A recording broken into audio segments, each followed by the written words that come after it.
Oh, bakit ka biglang natahimik?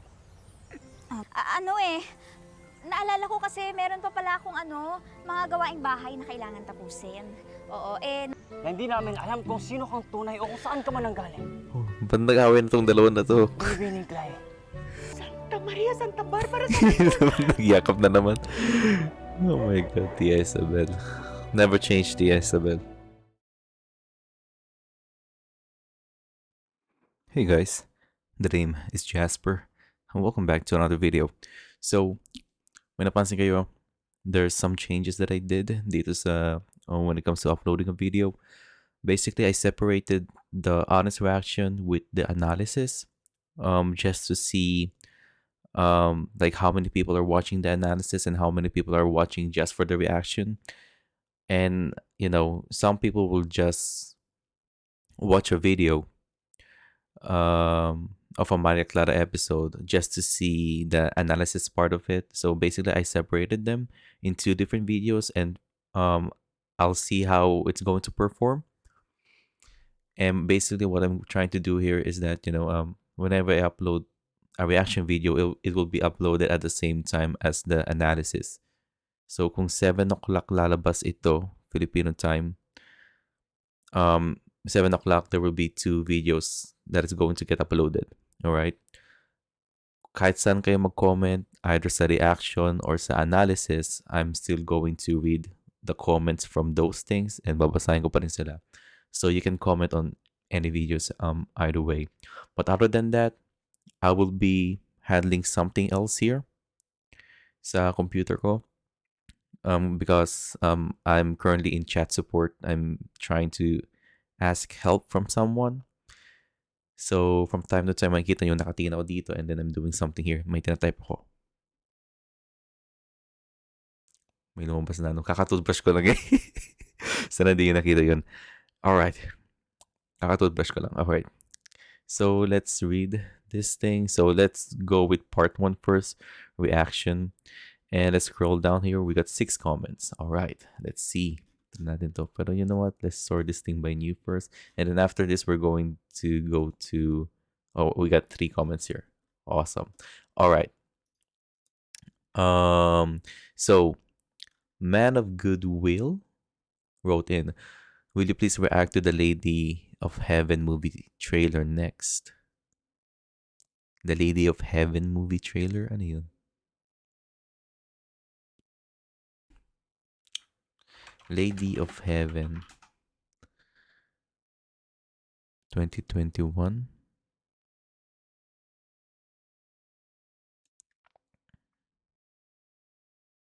So basically, two stories separated by 1400 years after losing his mother.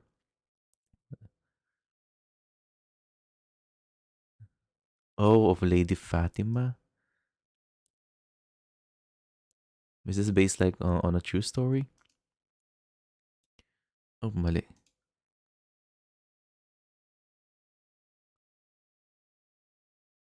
Interesting. Okay, yeah. We'll see. Tingnan natin. I'm going to check on it first bago mag-react to it. Pero yeah, anything that is any movie that's related to any kind of religion, mapa Christianity man, Catholic stuff, even INC. Napanood ko yung Felix Manalo the movie, and I think I it was a very long movie, pero I appreciate the history of the Felix Manalo movie and the history of INC. And see Dennis Trillo, he also starred in that thing.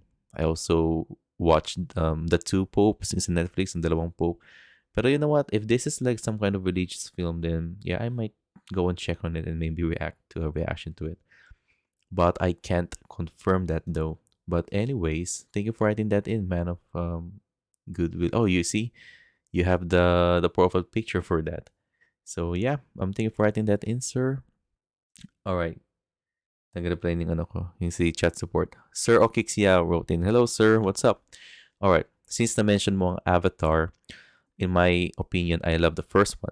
one of the best movies. The graphics is so far superb, and I'm not surprised na maganda din ang second. You know what? Napanood ko yung Avatar 1 just 2 days ago for the first time. Amazing. I gave it like a 10 out of 10 for me. Crazy film. It has a lot of tropes, story tropes na nakita natin before. It's basically a Pocahontas movie. But I fell in love with the Jake Sully character, and then yung babae doon, which is played by Zoe Saldana. I've seen the second movie just yesterday on IMAX 3D. Amazing film then. 10 out of 10. I think it's a way better film compared to the first one.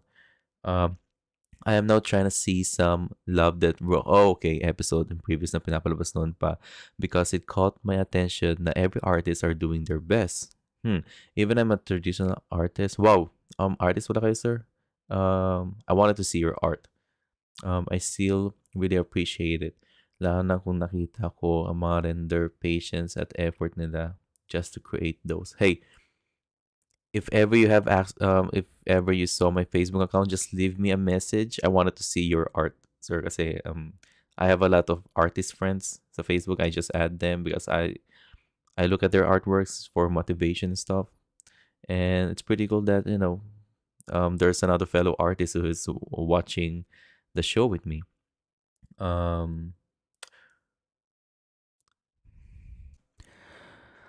Okay. Medyo putol-putol guys kasi I'm replying to a chat. Pero, yeah. Yung Love, Dead Robots, ito yung sa Netflix, diba? I've heard of this one. Pero, I just don't know. I've been planning to watch it. I heard that it's really good.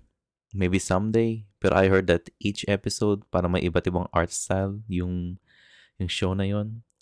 It's a weird show from my perspective because I basically, from what I'm seeing, whenever I see a Love Death X robot post, it's always different. Pero yeah, it's in my watch list though, so I'm planning to watch it. Not all people can appreciate and know how to create even single shot or image. You mentioned Del Toro as a genius aside from Cameron, Avatar, Gareth Edwards. Yeah, Gareth Edwards is a very interesting filmmaker. He makes he handles big budget films. Well, not big budget, pero films with a large IP, gaya ng Star Wars and Godzilla. Pero they make it like he makes them very personal, like from a very person perspective, something like that. Guys, Godzilla, even though it's a Godzilla film, ang focus natin doon ay mismo sa mga characters, di ba? Sa mismong mga characters. I remember watching Godzilla. In the theater back in the Philippines, it was a very fun movie. But I just hate the fact that it is a Godzilla movie, pero we didn't get a lot of Godzilla. Lagi na lang, tuwing papakita na si Godzilla, lagi na lang ikakat yun. But I understand that because they're trying to, they have a very small budget for that. Which is the best CGI among Hollywood Godzilla. I think yung Godzilla versus Kong, I think they already beat that. They already beat the first Godzilla movie from Gareth Edwards. Ito si Michael Dougherty, King of Monsters yun. Wait, King of Monsters.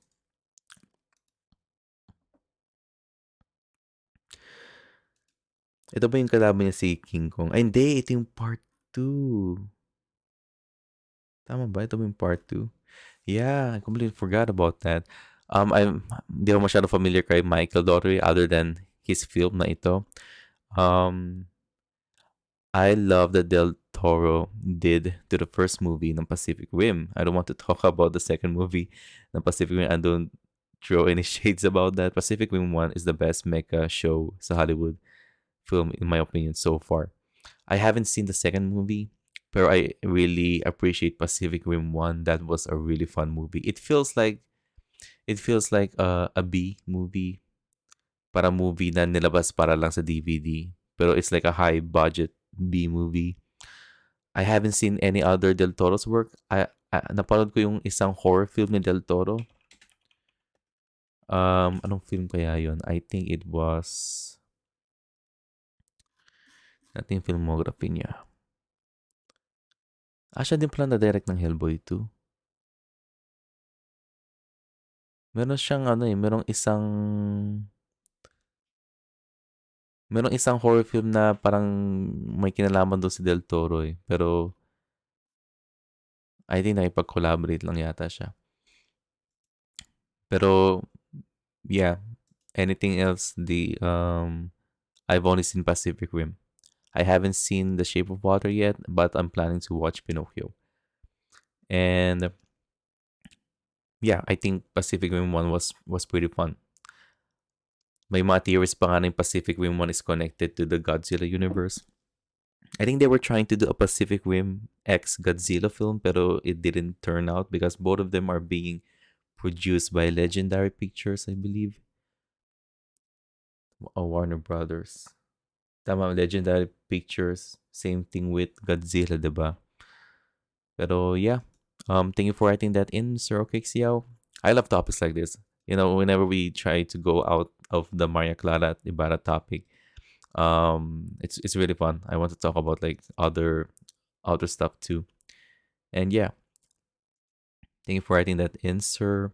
Okay, Love wrote in. Brent Valdez as Linares is coming. Okay, si Brent Valdez pala yun. Tingnan natin mukha nito. Brent Valdez. Oh, this guy right here.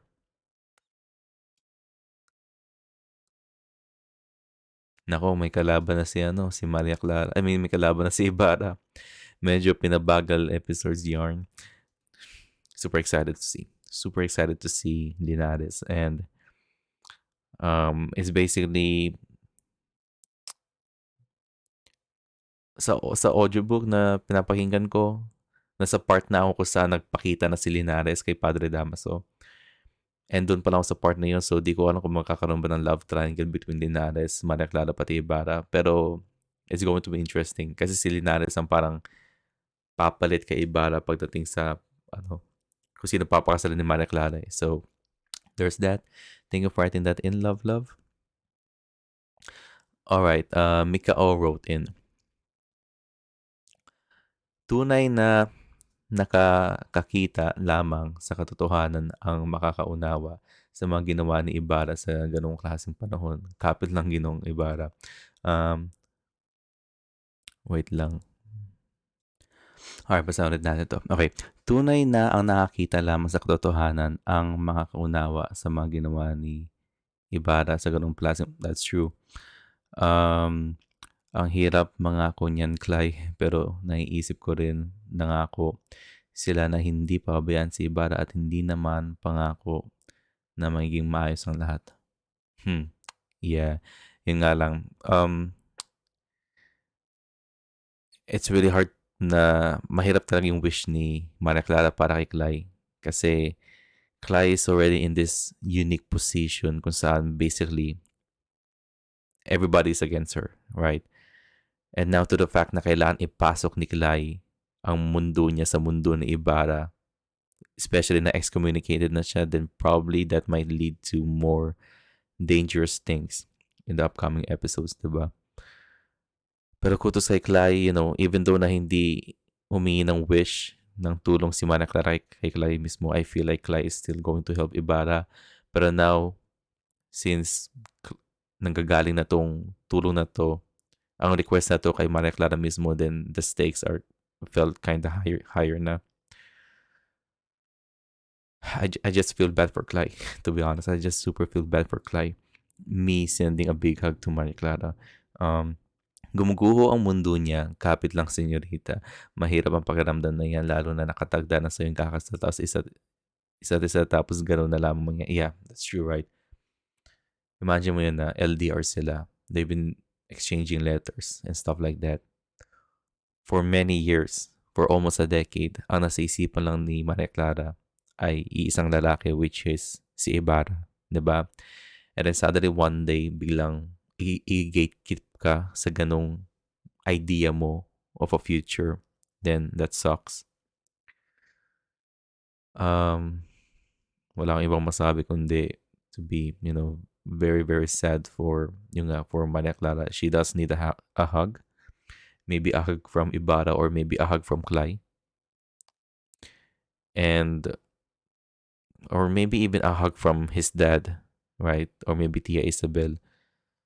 Pero I think the best way to cure her depression is basically have Ibarra come to her room and maybe just have a talk and stuff like that. And yeah, share ko lang pinakaayaw na pakiramdam ng isang babae ang ginagawang mga action ni Padre Salvi. Nakatatak yan sa isipan habang buhay. Yeah, that's true. I mean, even before na magkasakit si Maria Clara, di ba? She is already very worried being around with Padre Salvi. Sinabi na ni Maria Clara kay Ibarra mismo na hindi siya komportable whenever Padre Salvi is around. And to the fact na when Maria Clara is in her lowest point, and then yung mismong bibisita sa'yo ay yung mismong taong nagbibigay sa'yo ng uncomfortable stuff, then, it sucks to be in that place. I wouldn't be surprised if Maria Clara is super afraid for her life just having Padre Salvi around beside her bed, inside her bedroom, and they're just alone together. And, girls will remember that. The fact na hinawakan ni Padre Salvi yung kamay ni Maria Clara, given to the fact na, laging they were cultivated na pangit magkaroon, pangit para sa isang babae ang makasama ang isang lalaki. And isama na natin yung mga pare during that time kasi mga lalaki sila. They're alone in one room. And the fact na si Kapitan Tiago mismo, hinayaan lang niya yun.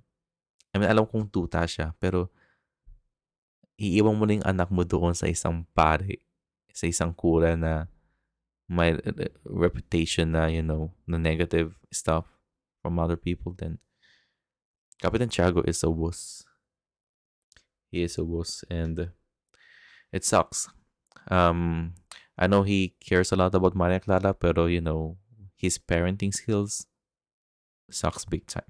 So thank you for writing that in, Mikao. I really appreciate your comment. And they are very, very insightful. Thank you so much for that. Okay, next one. All right. Okay, Maria Lourdes wrote in. Wait a sec. Ito. Naging emotional ako doon sa part na akala ni Ibarra na pinapabayaan na siya ng lahat. Pero makita niya na nirespeto at paniniwalaan pa rin siya ng iba. That's true. I really like that scene. It really goes to show na whatever Ibarra is doing, mapamasama man yan or oh my God. Sorry, bumahin ko. Mapamasama man yan or good vibes man yon, gaya ng pagpapagawa ng eskwelahan mismo. Everybody's watching, and I'm just happy that yung sambayan ng Pilipino, yung community ng San Diego mismo, they would rather see the good deeds that Ibarra does than Ibarra's action pagdating kay Padre Damaso mismo just recently, diba? And I'm happy na even Piloso Montasio is with Ibarra's side. Ang simple lang ng scene na yun, pero ewan ko parang may kirot sa puso. Yeah, I mean, it's understandable because we want nothing else but good stuff happening for Ibarra kasi he is the main character. We care about him. We believe in his goals para sa San Diego. And so far sa lahat ng mga tao dito sa characters, it's only Ibarra na talagang nakikita mo na he is really passionate about building this school, diba? Kanina sa office nakikinig ako sa mga reaction videos mo pagdating sa part na yon. Ang dami napuputol . Sana wala akong naputol na ano.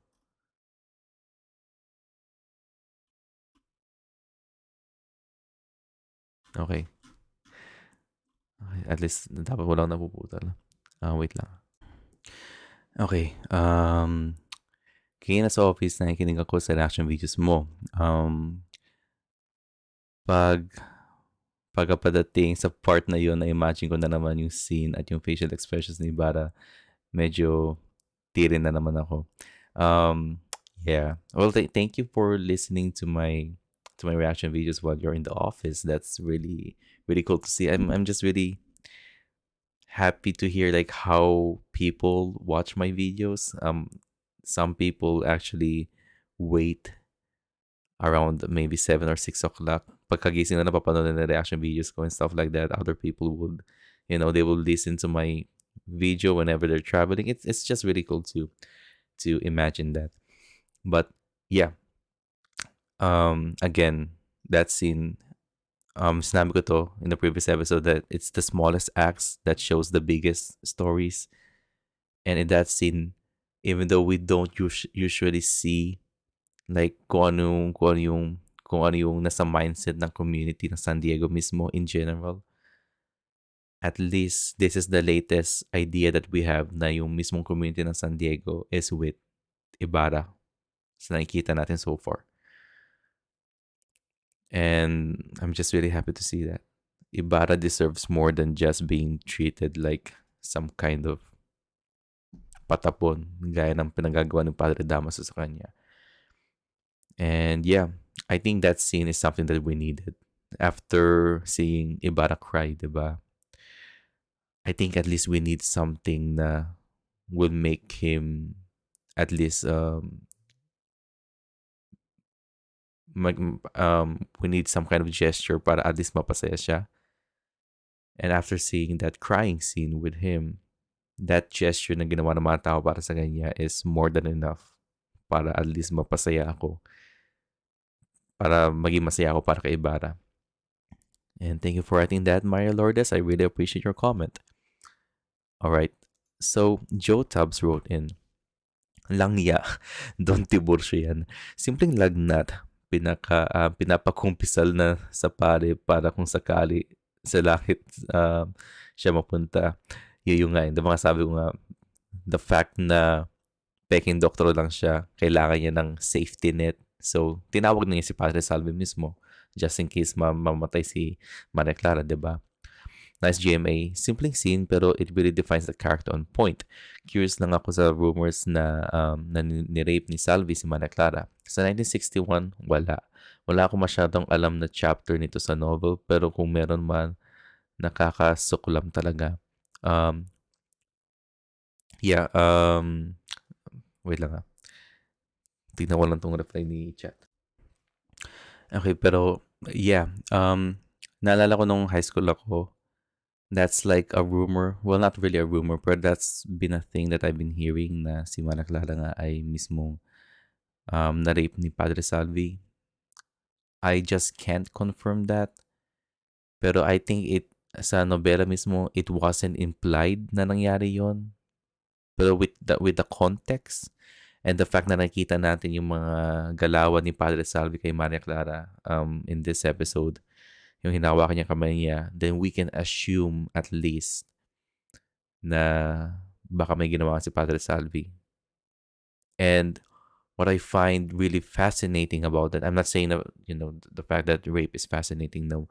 I'm just saying that when it comes from a storytelling perspective and when it comes to reality, we will never really know unless umamin mismo yung rapist na may ginawa nga siya, diba? And it's fascinating in a way na it's very saddening because when it comes to storytelling, not everything that the show or the movie shows to you should be like a confirmation of something happened. But right now we are left but to wonder, and when you compare it to real life, usually rape cases are stuff like, we can only wonder if ever that thing happened or not unless kailangan na mapunta sa korte and stuff like that. But it's really sad. I think yung scenario dito, yung situation dito ni Maria Clara pati ni Padre Salvi speaks a lot to the victims of rape during that time na hindi na confirm sa sa majority ng mga katauhan, di ba? Most of those rape cases are hidden, tago, forgotten, and it's just really sad.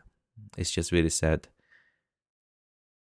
We can only assume based on the actions of those yung mga taong gumagawa ng mga ganong acts. Pero it's kind of depressing when you think about it.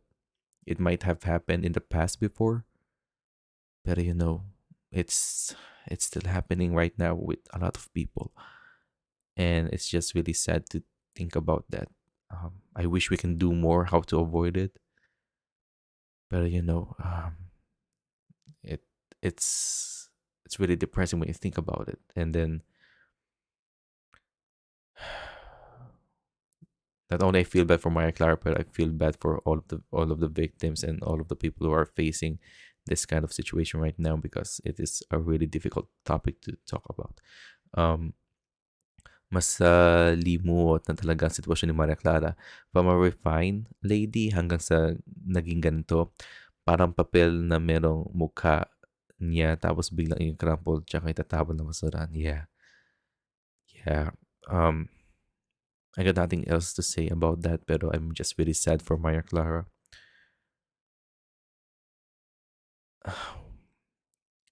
Kaya pupunta na tayo sa Maria Clara from that first episode and from that first scene. And just like I said before, everything will just go downhill from here. I already said it na yung No Limit Tangeray is a very depressing novel. And, at least we have Clay and Fidel to we have them around to make the darker moods more uplifting. From broken dreams and hope, pati pagkatao niya mukhang bababuhin na rin ito, which is came from the fact na produkto rin siya ng kababuyan at immorality. That's true. That's true. Basically, Maria Clara becomes a canvas here. At nakipadre sabi na kung paano siya bababuyin. And kung hindi nakipadre sabi, also society in general. Kapitan Tiago, Padre Damaso, binababoy lang yung pagkatao ni Maria Clara and yung identity mismo ni Maria Clara. And, I just really feel bad about it. Thank you so much for writing that in, Joe Tubbs. Very insightful. Basahin ko muna.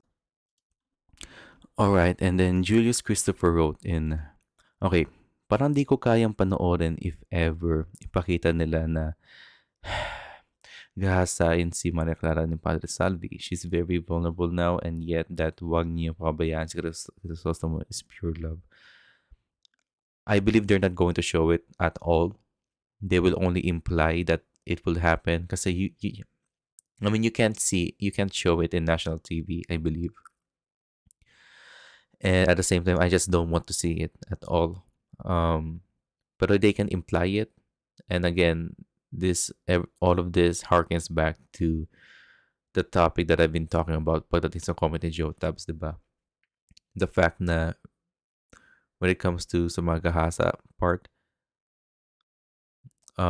from a storytelling perspective, it's better to not strictly just show it to the audience, but let the audience wonder.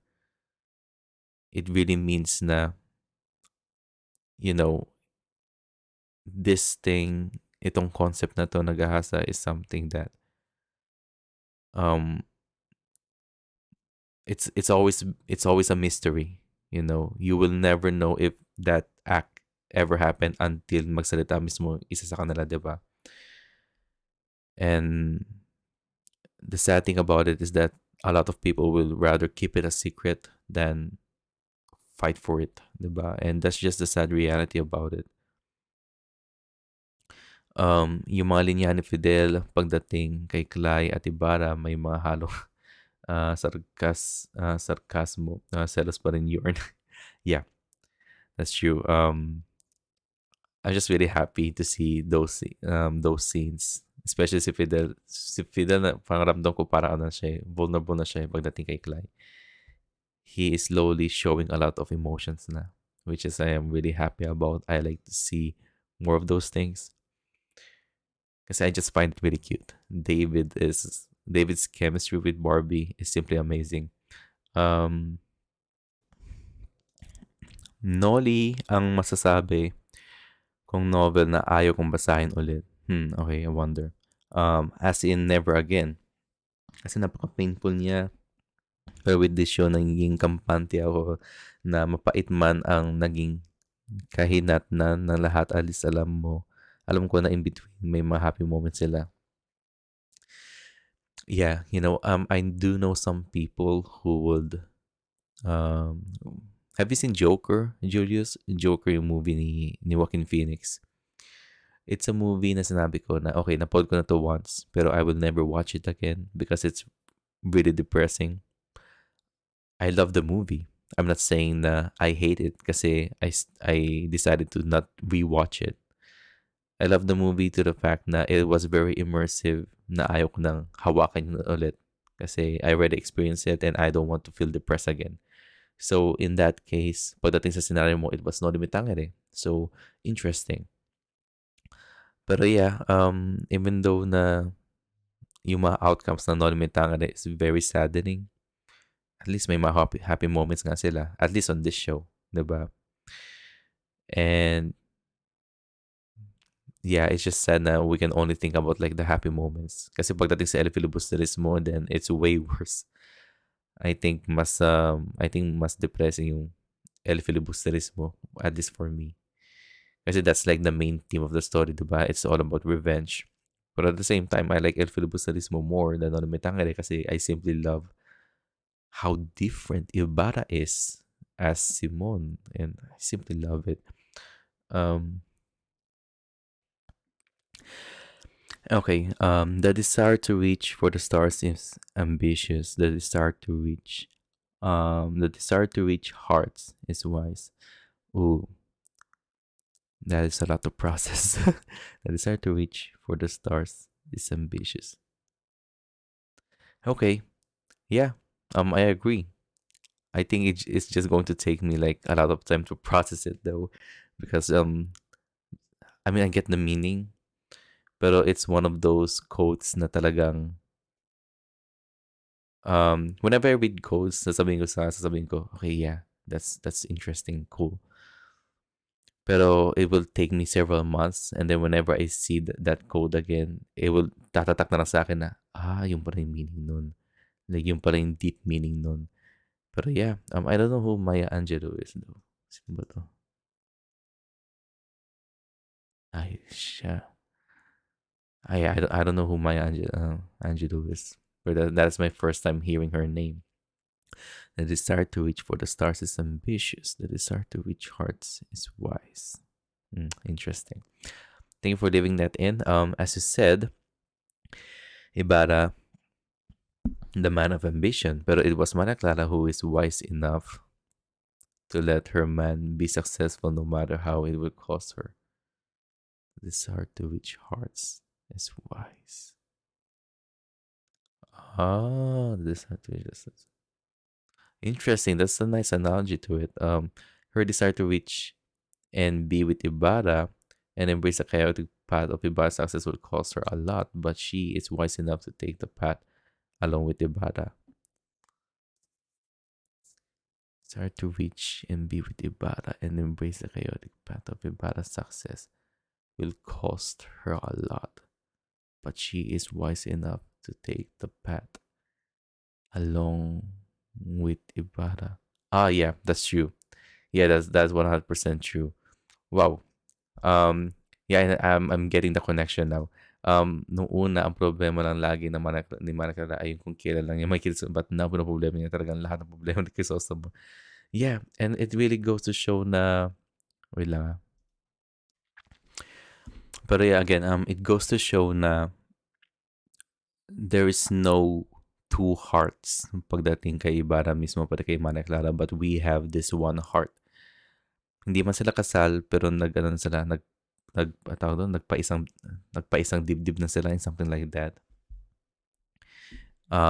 They are basically Adam and Eve.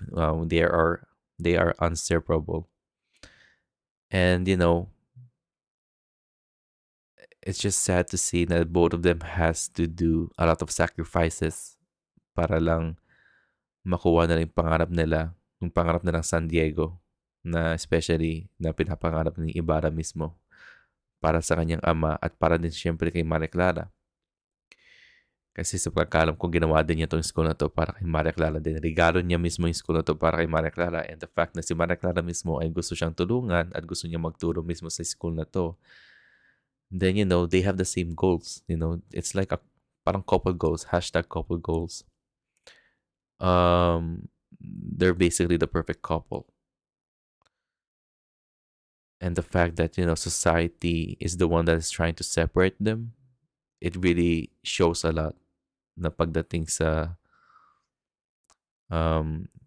na basically you can't have all of the good things happening to you because there's a lot of outside forces that is stopping you from reaching that goal.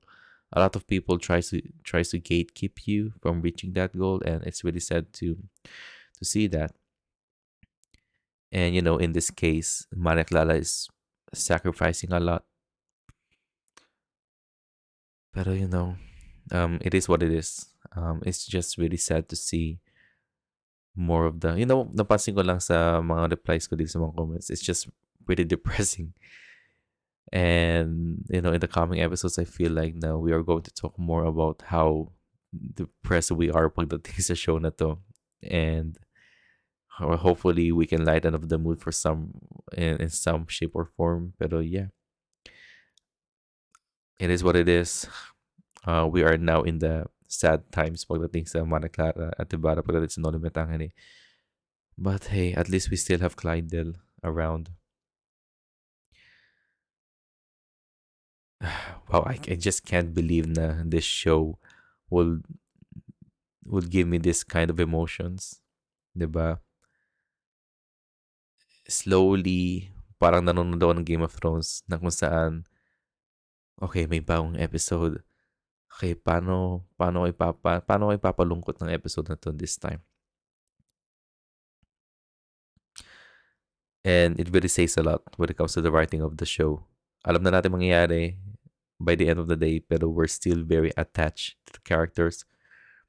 We're still very invested. And, that means that this is a really good show.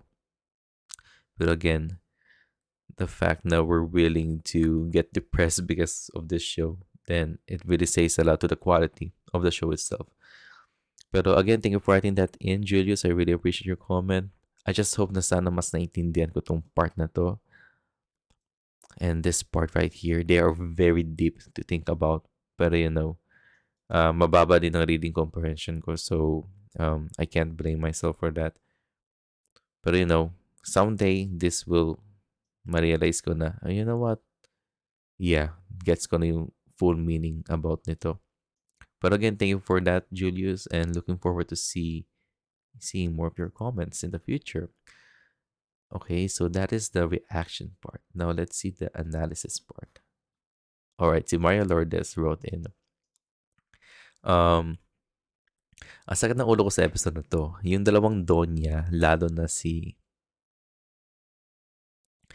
Doña Victorina, ganun na lang kung husgahan niya si Ibarra.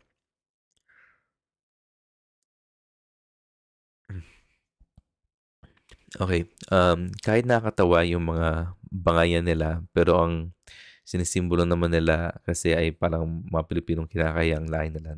That's true. Okay, I've known some people na mga Pilipino na nakatira dito na wala silang pakialam sa Pilipinas. That's fine. You do you. That's your life. Masaya ako para sa'yo. Basta ganun yung mindset ko. Pero the fact na since if wala ka ng pakialam sa Pilipinas, wag mo na lang i-down yung mga Pilipino, right? Kasi wala ka nang iambag sa sambayanan eh. There are some people like that. And I simply hate those people. Kung ayaw mo maging Pilipino, kung gusto mo na maging full-on Amerikano ka lang, then that's fine. Basta wag mo lang papakialamin. Wag mo lang titingnan yung mga Pilipino like on a very low level to the fact na para kang ano ka narcissist. And yeah, sorry for the rant. Pero that's what I'm getting from Doña Victorina and Doña Consolacion. Um, some people would say na, ay, they're for comedic relief and stuff like that. Yeah, for some scenes. Pero whenever I see both of them, nabubuisit ako sa kanila ng dalawa. Sumasakit na naman ang bangso kay Don Tiburcio. Lalo na yung sinabi niya na sana sa langit mapunta ang kaluluwa ni Maria Clara. Putang ina. Yeah, yung nga, tuwing nakikita ko si Don Tiburcio, nabubisit ako dyan. Lalo na yung sinutok niya sa Ibarra. Napaka, talaga. Nagigigil ako eh. Gigil ako eh. Si Padre Salvi naman ay may pagkakaning talaga. He just biding his time talaga. Someone who is lurking in the shadow. Nasabi ko nga dati kung si Padre Damaso lantaran na paiging masama, iba naman si Padre Salvi. Hinahayan lang niya minsan si Padre Damaso lalo na sa masamang balak niya kay Ibarra dahil pabor din naman sa kanya. That's true. Nalulungkot lang talaga ako para kay Ibarra at Maria Clara. Yeah, Padre Salvi is at the point of his life kung saan he now has the advantage to Maria Clara. Wala na si Ibarra para lumapit sa kanya, diba? It can be argued na Padre Salvi now owns Maria Clara from his perspective. He now knows na he has complete control over her. And ang nagpatulong sa kanya ay yung pagiging excommunicado ni Ibarra, pati yung letter na nakuha ni Padre Salvi, binasa niya with the idea na anak nga ni Padre Damaso si Maria Clara. So he has something to blackmail about if ever dumating siya sa point na yun about kay Padre Damaso. So when you think about it, Padre Salvi is at the top level. Everybody around him doesn't know about that, pero Padre Salvi knows na he is now way over. He is now on top compared kay Padre Damaso. It feels like he knows na he has control of Padre Damaso too. Diba? Kasi alam niya yung sikreto niya. Pero yeah, again, malungkot ako para kay Maria Clara pati kay Ibarra. I got nothing else to say about that. I already mentioned my points about it. I just want nothing but happy stuff for the both of them. So happy for the both of them. Pero I think malabo na para makita natin yung mga yun. Gone are the days kung saan makikita natin si Maria Clara magpapanggap na bilang isang lalaki para na makadate si Ibarra. I feel like those kind of scenes will never happen again. And, we need to get ourselves prepared. Maybe grab some tissue paper to cry just in case. And grab a cup of water just in case na kailangan nyo uminom ng tubig. Pero yeah, we are on our way to darker times. We are now in the medieval ages. So it is what it is. Thank you for writing that in, Maria Lourdes. And finally, Mika O wrote in. Okay, whoa. Hindi pala siya totoong doktor. Yeah, hindi siya totoong doktor. Kaya sinasabi na niya si Maria Clara ay maaaring mabawian ng buhay. That's true. Sayang wala na si Clay sa tahanan ni Maria Clara, pero feel ko alam na alam ni Clay ang mga gagawin. Yeah, you know what? I want Clay to intervene, especially what Padre Salvi's been doing with Maria Clara whenever they're alone. I want Clay to intervene. Ito lang yung point sa story ko saan gusto talaga mangialam si Clay. Pero Clay doesn't know about that because Clay is with Ibarra. So, main focus ni Clay mismo ay si Ibarra. Kasi walang context si Clay about sa nangyayari kay Maria Clara at all, diba? Ang hina ng pakiramdam ni Kapitan Tiago sa mga sitwasyon. That's true. 2 beses na siyang di pinaalis ni Maria Clara. Ibig sabihin ay pahiwatig na iyon na ayaw niya sa presensya ni Padre Damaso dahil kakaibang tingin nito sa kanya. You mean Padre Salvi? Tingin sa kanya. Pero katulad nga po na sinabi mo, Kuya Jasper, mas nangibabaw ang pagiging ignorante ni Kapitan Tiago. That's true. I understand that Kapitan Tiago, again, wants nothing but the best for Maria Clara. Since may tiwala siya kay Don Tiburcio at sinabi ni Don Tiburcio na ipadala yung pare para mangumpisal si Maria Clara, Sumunod naman si Kapitan Tiago, di ba? Kasi nakikinig lang siya sa mga eksperto eh. Pero at the same time, yung mga dinadalang eksperto ni Kapitan Tiago ay mga palpak din. And it goes to show na, whenever isa kang fake na tao in society, you're doing more harm than good. You might think na, yeah, I'm fake. Like, yeah, I'm doing this for myself. I only care about myself. Okay, fine. Pero wag ka lang mangialam sa buhay ng iba. Si Don Tiburcio, okay, sige, doktor ka nga. Sige, sabihin mo na doktor ka, pero wag kang maggagamot ng mga pasyente kasi you're not qualified. But at the same time, scammers sila. They are old-time scammers. They only care about themselves. And, there's a huge chance that there's a Don Tiburcio in the past and even now, may mga nagpapanggap pa rin na kung hindi man doktor, nagpapanggap na businessman and stuff like that, mga scammers. And I hate those people. Whenever they take advantage of people, it sucks that we live in a world like that. Pero sana, ma-realize na, as long as you're alive, there's always a story for redemption. I just hope that they will have some kind of redemption by the end of the day. But right now, for the meantime, I just want to punch Don Tiburcio. And I also want to punch Padre Salvi. And I want to slap Kapitan Tiago. Kasi kawawa si Maria Clara, diba? And yeah. Masyado bang depressing yung boses ko. Napapansin ko lang. Pero it is what it is. Thank you for writing that in, Mikao. I really appreciate your comment. As always. And yeah, it's time to watch. It's time to watch episode 57. I wonder what's going to happen this time. Alright, you guys. See you around.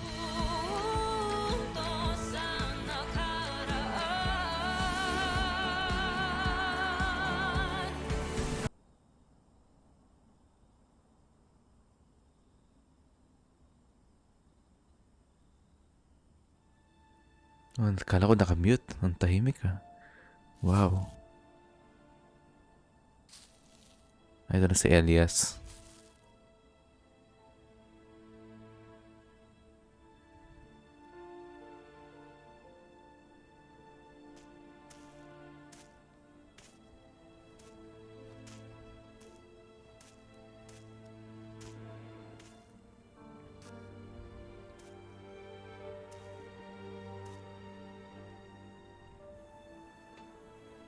Magpakita ka na, Elias.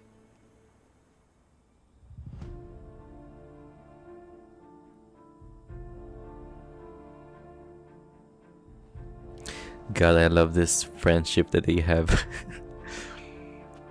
That one mysterious friend, diba? Senyor. Hindi ka na dapat nagpunta dito, Ginoo. Nilalagay mo lang ang buhay mo sa panganib. Lalo na't ngayon na... Ekskomunikado kayo? Batid ko po iyon, senyor. Nandito ako dahil mayroon kayong dapat na malaman. At ano yon?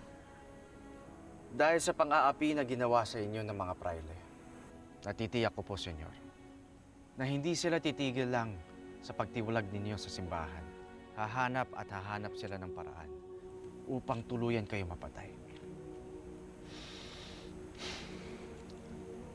At ano naman ang iyong minumungkahi para maiwasan ko ito?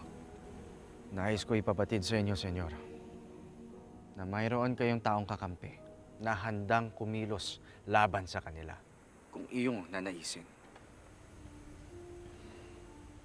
Hindi man kasing taas ng iyong uri, ngunit sila ay mga anak, asawa, kapatid, ama, at ina na tulad ninyo ay nilapastangan at humihingi ng katarungan.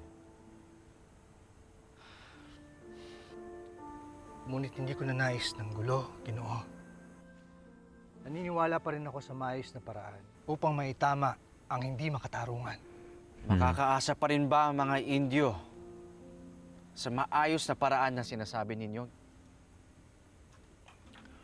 O kayo ang makikinabang?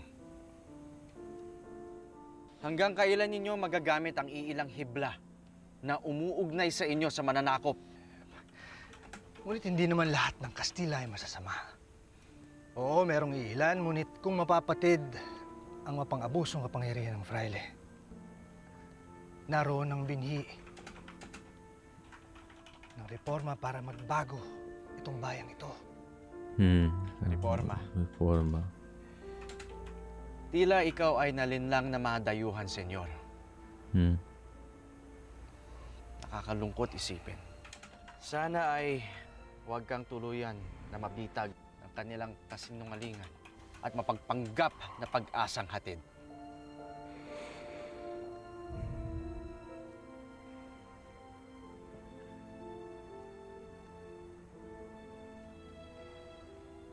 Dahil konting panahon na lamang, senyor, at ang iyong mga kakampi ay magkakaroon ng sapat na lakas at tulong.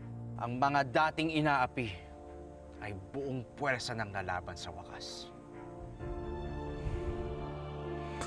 Hanggang sa muli natin pagkikita, senyor. Bonifacio yarn.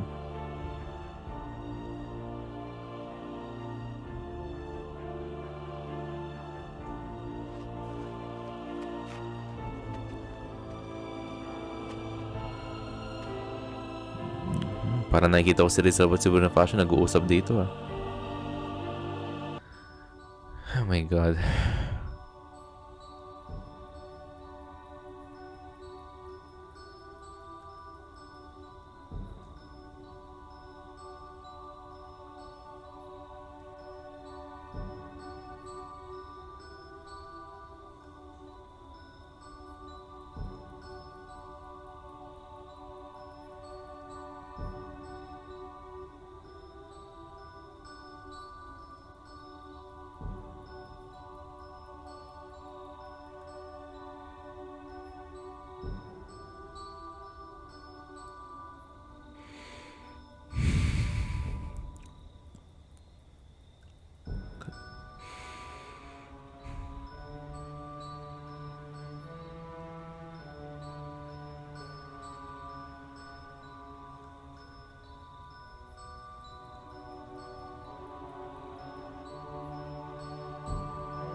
Andeng, ang tsokolate.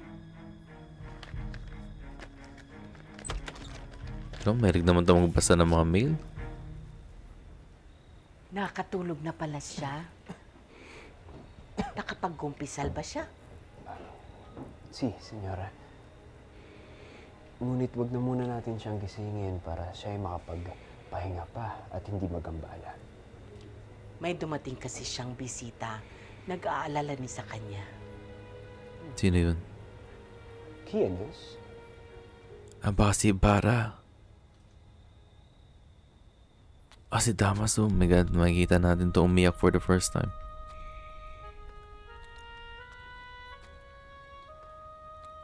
Alam ko iyak siya dito eh.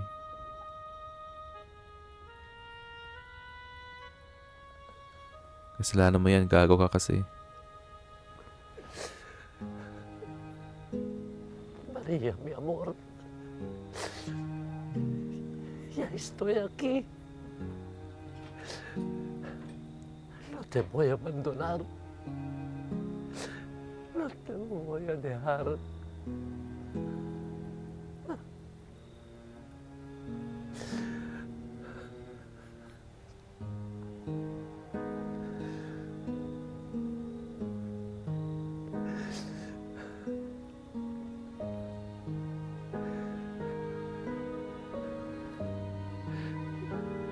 Dejadnos ya. Por favor. Tayo na. Handa na ang inyong tsokolate. Bueno.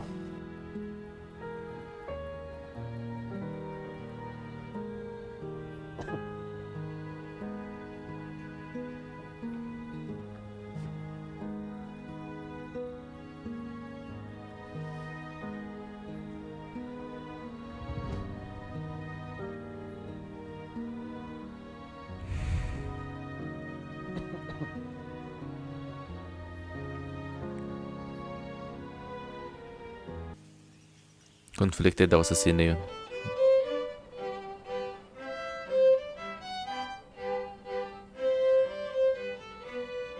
O si Padre si Bia nandyan.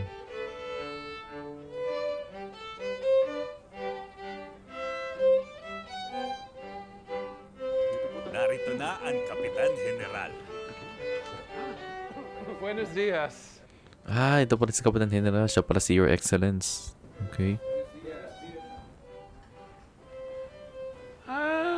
Mga reverensya.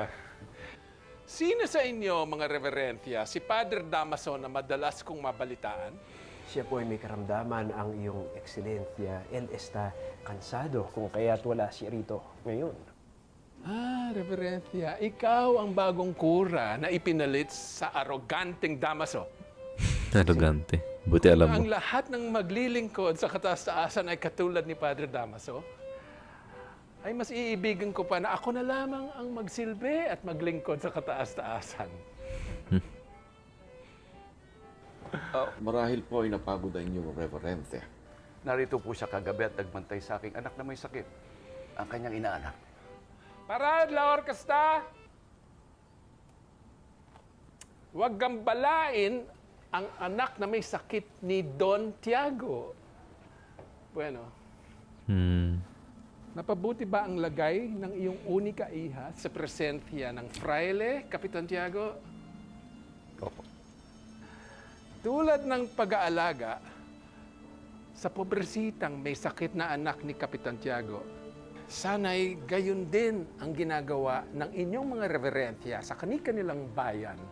Porque sino, para que sirven las oraciones y bendiciones de los enfermos y dolidos en este pueblo. I really like this guy. Ekselencia, narito na ang ginawa. Ayan na, si Ibarra. Señor Ibarra, ¿cómo está? Wow, niyakap siya. Halika, doon tayo mag-usap, ha? At anong ginagawa ng isang ekskomunikado dito? Esto tiene el permiso de su excelencia.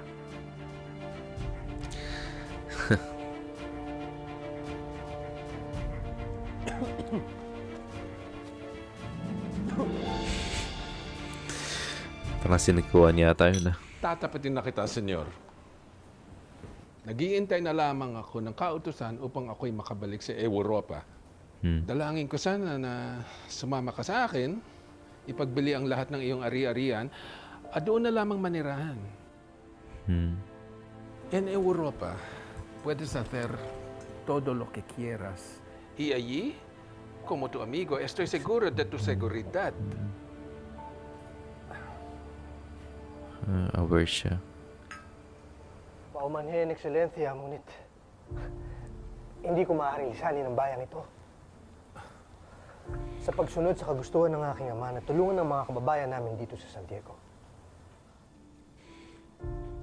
Dito ko na rin nais mamuhay. At mamatay.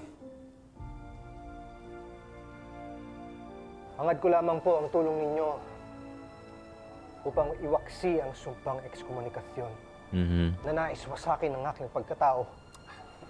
No te preocupes. Kakausapin ko ang arsobispo tungkol sa iyong excommunication. May tiwala ako na makukumbinsi ko siya na ang iyong pagkatiwalag ay hindi makatwiran. Hangad ko lamang ang tagumpay sa iyong mga hangarin, Senyor Crisostomo Ibarra.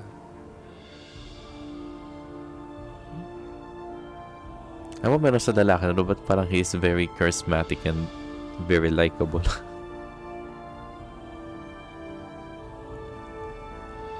Ito yung sinasabi ng Ibarra na hindi lahat ng mga Espanyol ay masasama. Parang ganun yata yung sinasabi.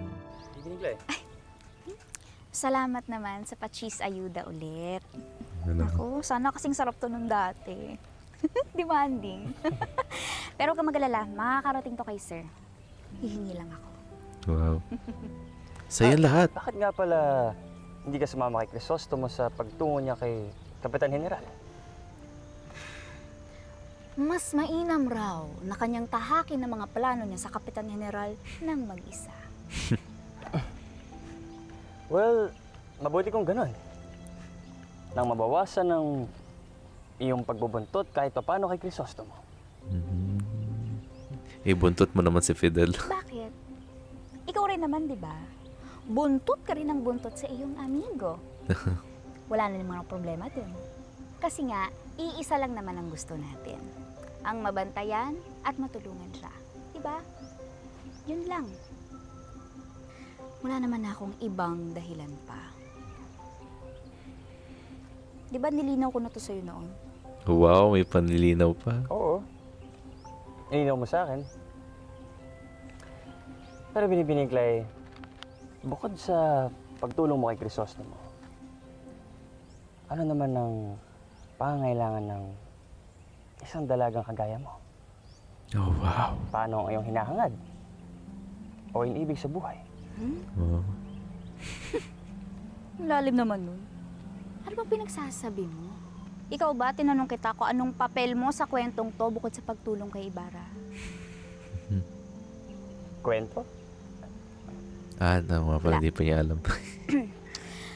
Salamat ulit sa pa-cheese mo. Pero wala dito ang iyong amigo, na siyang dahilan naman kung bakit ka nagpunta, di ba? Kaya, Hindi. babu. Nagpunta ako dito para sa iyo, Binibini. Siya nga ba talagang dahilan? Na bakit ako tumutungo dito? Bumalay ko sa'yo. Bakit pa ba? Oh, wow. Ito naman yung pagtingin niya. Oh, wow.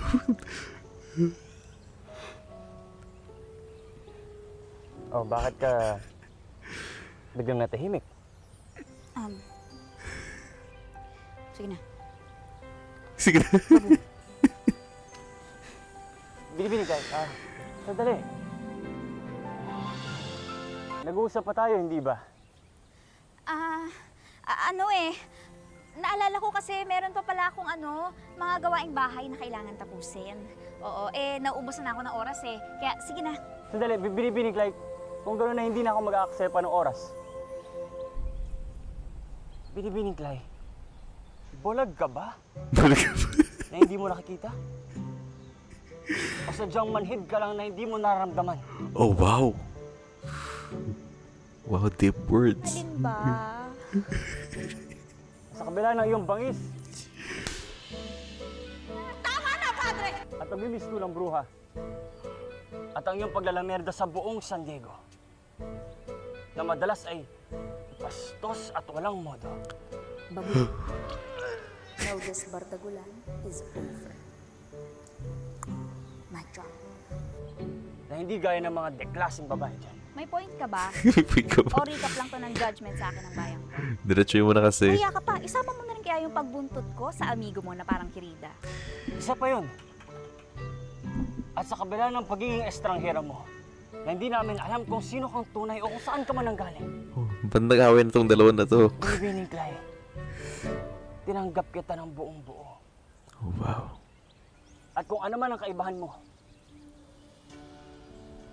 Tinanggap mo ko? Ano raw? Clydel! Oh my God, lumapit siya. Binibining Clay, tinatangi kita. Oh my God. Iniibig kita, binibining Clay. Wow. Wow.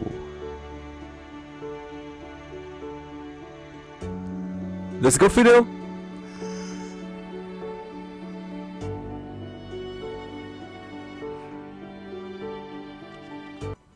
Bitin ba yan? Pinutol. Escuchen todos. Umami na si Fidel. Tutulungan ng Kapitan General si Senyor Crisostomo Ibarra upang matanggal ang ekskomunikasyon ng Ginoo. Good. Awesome, awesome. Good news. Wow. Tiago, mukhang matutuloy na maging manugang mo ang binata. That's true. Let's go. GOAT. Greatest of all time. Gracias. Por su ayuda, Excelencia. Ya te vas enseguida. Ni vas a visitar a tu novia que está enferma. Yes, tama ka. You're right. May sakit si Maria Clara? Hindi niya pala alam. Nga pala. Tiyo, maaari ko po bang madalaw at makausap si Maria? Kahit sandali lamang. Kaya pala siya napunta dyan. Galing talaga nito ni ano. Greatest of all time. Iha, Yes. may bisita ka?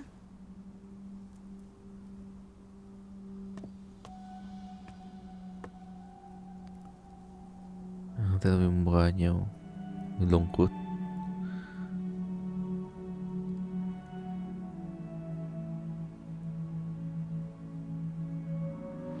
Gusto mo?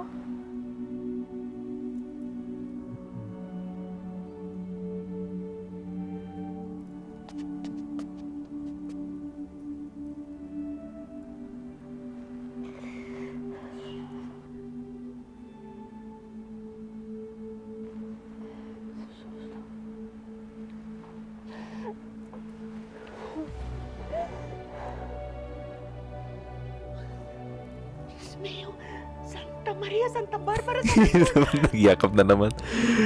Oh my God, Tia Isabel. Never change, Tia Isabel.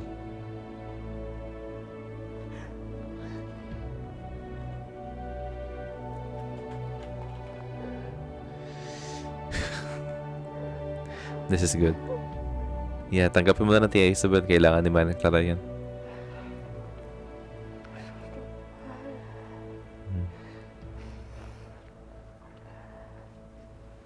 Ipaglalaban ko ang ating pag-ibig, Maria. Hindi ko hahayaan na magkahiwalay tayo. Dahil naroon ang pangako ko na ikaw, Maria, ang babaeng pakakasalan ko. Wow.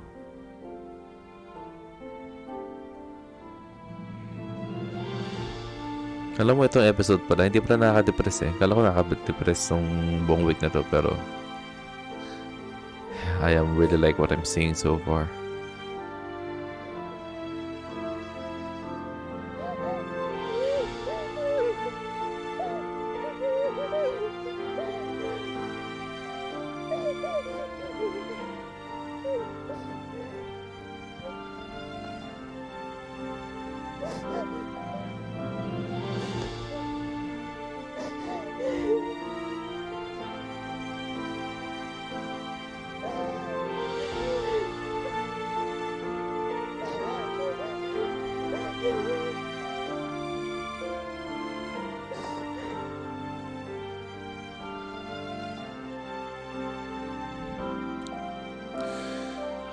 Wow. Freaking epic episode. Ay hindi sumpa. Kung ito ay susuklian din ng pagmamahal. Ngunit kung Oh my hindi, God. ito ay nakakadurog lamang ng puso. Si Maria Clara, ang unika iha ni Tiago na tagapagmana. At Si sa palagay ano? mo, sino? Linares. Hindi ba tama lang na kilalanin muna natin si Senyor Linares bago mo siya ipilit kay Maria Clara?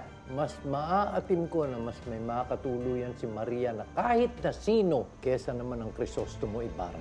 Matagal na kitang pinapayuhan na makibagay sa kanila. Ano pa po bang pakikibagay ang ibig ninyong gawin ko sa mga tinutukoy niyong Diyos dito sa lupa? Wow.